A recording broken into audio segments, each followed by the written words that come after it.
2 gendarmes spécialisés dans les secours en montagne, un médecin, un pilote aidé d'un mécanicien. Ils sont 5 à embarquer, disponibles à la moindre alerte pour intervenir auprès de skieurs ou randonneurs en difficulté. Dans l'Haute Pyrénées, un secteur de Payolle, côté la Séoube, pour un homme de 70 ans qui aurait fait une chute, qui aurait eu une perte de connaissance initiale. Information encore floue, lacunaire, mais pas de temps à perdre. Et dans l'hélico, les secouristes affinent leur intervention. La localisation, c'est vers le point 15 par 1563. Sur place, une dizaine de randonneurs secoués par le malaise cardiaque de l'un d'entre eux. Une sortie sur des pentes vierges de neige à l'écart des passages délicats. Il y a des versants, avec la végétation, ça passe.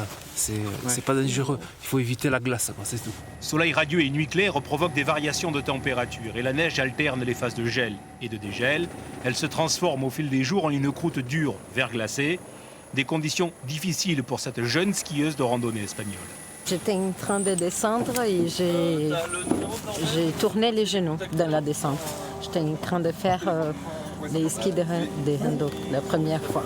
Les glissades, parfois impossibles à stopper, causent de graves blessures.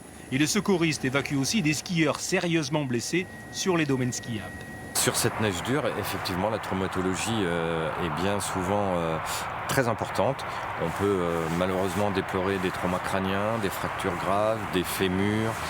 Et c'est ce qui va nécessiter l'emploi et une médicalisation importante parce que justement cette traumatologie-là reste une traumatologie grave. Une bonne préparation de la sortie, de l'itinéraire et de l'orientation des pentes traversées, des conseils de professionnels de la montagne permettent d'éviter les pièges pour profiter pleinement des cimes enneigées.